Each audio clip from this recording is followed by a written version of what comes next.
మళ్ళీ ఇంకొక లేఖ వచ్చింది. 41 అసెంబ్లీ నియోజకవర్గాలు, 6 పార్లమెంటు నియోజకవర్గాలు ఆ సామాజిక వర్గానికే అత్యధిక శాతం ఇవ్వాలని. ఈయన 98% మనం ఎక్కడైతే నిలబడతామో ఎన్ని సీట్లు వస్తాయన్నది కాదు, ఎన్ని గెలిచామన్నది కావాలి ఈ అసెంబ్లీకని ఆయన మాట్లాడుతున్నారు. ఎవరు కూడా దీని మీద మాట్లాడొద్దు, నా వ్యూహం నాకున్నది అంటున్నారు. కానీ ఎవరు ఆ వ్యూహాలని అంత సీరియస్గా తీసుకుంటున్నట్టుగా లేదు. ఎవరికి నచ్చినట్టు వాళ్ళు మాట్లాడే పరిస్థితి. ఇది ఇబ్బందే కదా పార్టీకి. సరే ఏంది సార్ ఈ లేఖలు ఏంటి, అభ్యర్థులు ఏంటి, ఈ సీట్లు ఏంటి, ఆయన ఆ సీరియస్నెస్ కాస్త కొంచెం తగ్గి ఏం జరుగుతుంది, ఎందుకు జరుగుతుంది, ఎందుకు రాస్తున్నారు, ఎవరు రాయిస్తున్నారు లాంటి ప్రశ్నలు ఉత్పన్నమవుతున్నాయి. ఇప్పుడు ఇందులో ఈ లేఖల్లో 2 థియరీస్ ఉన్నాయి.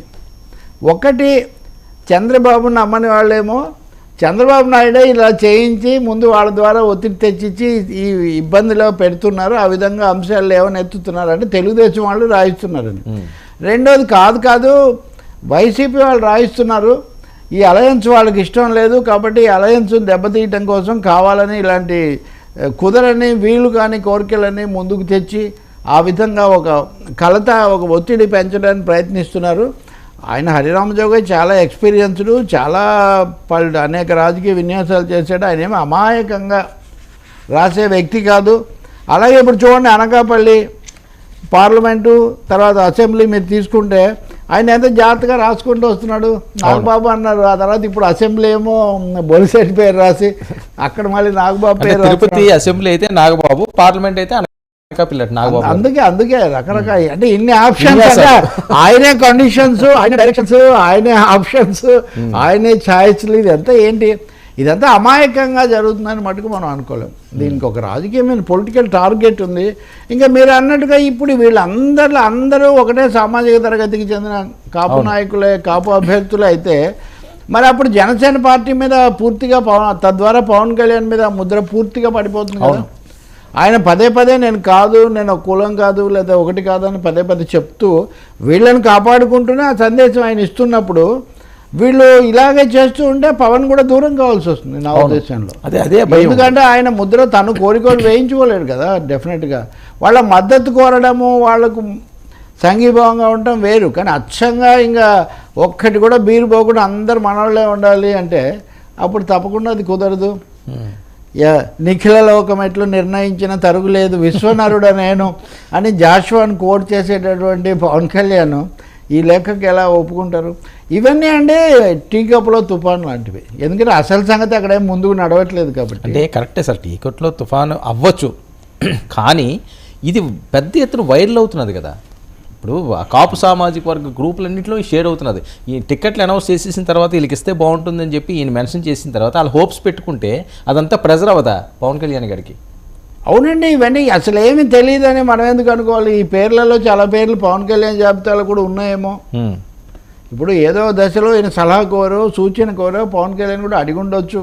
కొంత వాళ్ళ ఇంటరాక్షన్ జరిగింది కదా వాళ్ళ మధ్య.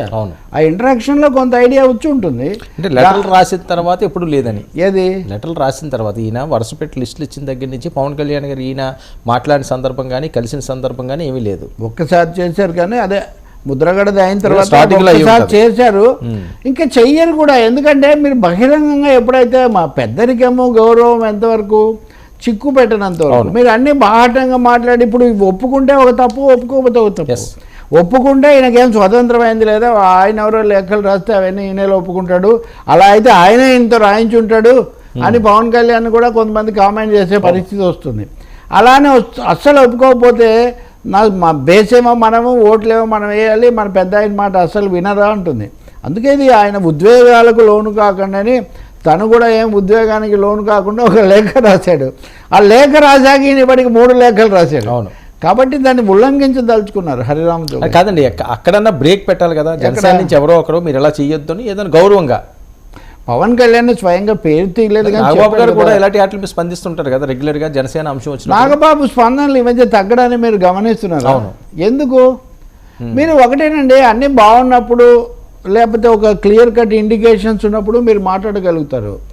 నిన్న మనం అనుకున్నట్టుగా ఒక లల్, ఒక వ్యాక్యూమ్, ఒక శూన్యత వచ్చినప్పుడు ఈ శూన్యంలో ఏం జరుగుతుందో తెలియనప్పుడు బీజేపీకి టీడీపీకి ఏం జరుగుతుంది, టీడీపీకి జనసేనకి ఏం జరుగుతుంది, ఈ ముగ్గురికి ఏం జరుగుతుంది, వెనక ఏం జరుగుతుంది, ముందేం జరుగుతుంది, కిర్లంపూడిలో ఏం జరుగుతుంది ఇవన్నీ తెలియనప్పుడు అవును మౌనంగా ఉండటం బెటర్ అనుకుంటారు చాలామంది. నేను అనుకోవడం నాగబాబు కూడా కొన్ని రోజులు ఊరుకుందాం, మళ్ళీ ఇంకోటి కూడా ఉంటుంది, నీ వల్లే జరిగింది మీ వల్లే జరిగింది అని కూడా మళ్ళీ వెంటనే వైరల్ అయిపోతాయి. ఇప్పుడు వైరల్ స్పైరల్ ఒకటి ఉంది కదా, స్వైర విహారాలు.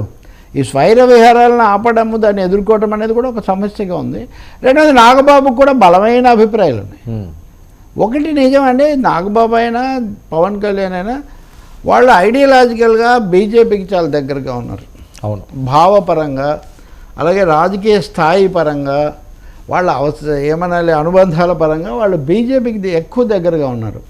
రాష్ట్రంలో గెలవాలి, ఎక్కువ కొంచెం సీట్లు రావాలి, మన ఉనికిని చూపాలి అంటే ఇక్కడ పెద్ద పార్టీ తెలుగుదేశం కాబట్టి తెలుగుదేశంతో ఉన్నారు. సో ఎక్కడో చోట వాళ్ళు ఈ రెండు కలిసి చేయొచ్చా? మొదటేమో చెప్పాడు కదా పవన్ కళ్యాణ్, ఎప్పటి నుంచో చెప్తున్నాం మేమని మొదట చెప్పారు. కానీ అది డైలమాలో పడిన తర్వాత ఇద్దరు మౌనం దాల్చారు. మీరు చూడండి.